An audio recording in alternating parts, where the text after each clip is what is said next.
Hi Scorpio, this is your general Vedic astrology forecast for the month of September 2014.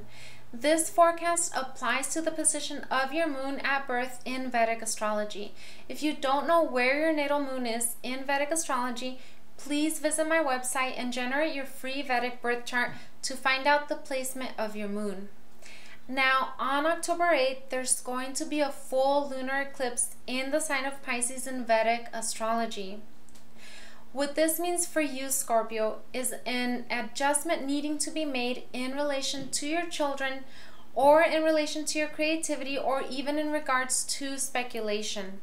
It could also be in regards to your dating or romantic situation or even a new approach needing to be taken in terms of the way you view the world and the events in your life.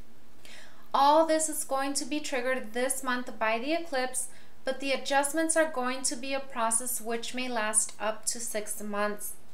This is going to affect some of you more than others, especially if you have a natal planet in the sign of Pisces.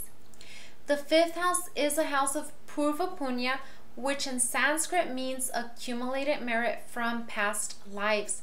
Therefore, there may be some past life karma which may finally make a breakthrough this month in your life, which may be good or it may be a bit challenging for you.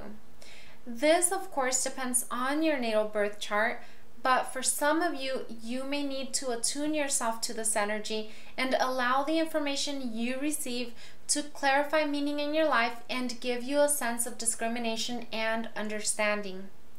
Mars is going to be in your sign of Scorpio until October 16th, strengthening your sense of self. As we talked about last month, your sense of achievement is going to be at its peak during this time, and things should be going smoothly for you. It is your time to communicate to the world where you stand and to capitalize on your true potential. After the 16th, your Lord Mars will then be moving into the next sign of Sagittarius, which is your 2nd house of wealth, income, speech, and domestic happiness. This is a time when you may engage in ambitious efforts to earn more wealth and envision your savings account growing by the minute.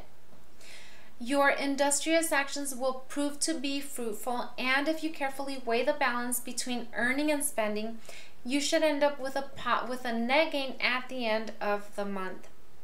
Now, with Mars transiting your 2nd house of speech and verbal communication, after the 16th of the month, this is a time to monitor your words very carefully and avoid being harsh or critical in the attribution of others.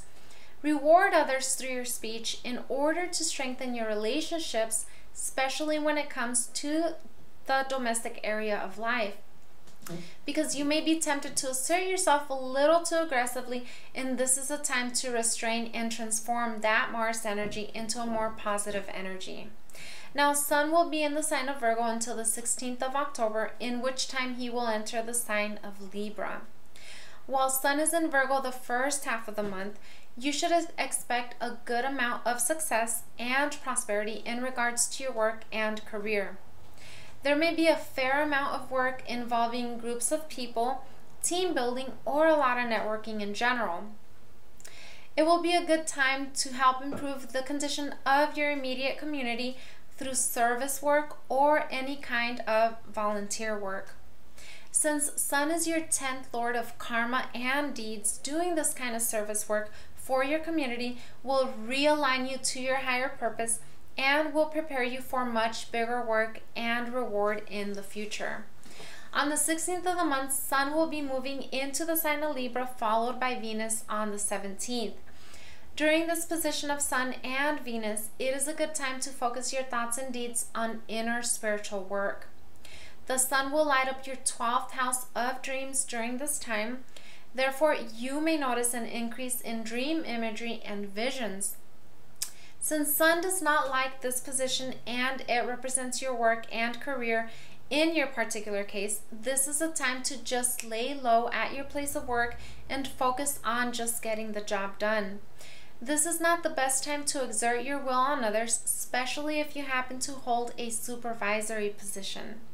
During this time, it is best to establish a routine at work and keep to it until Sun leaves Libra in the middle of November.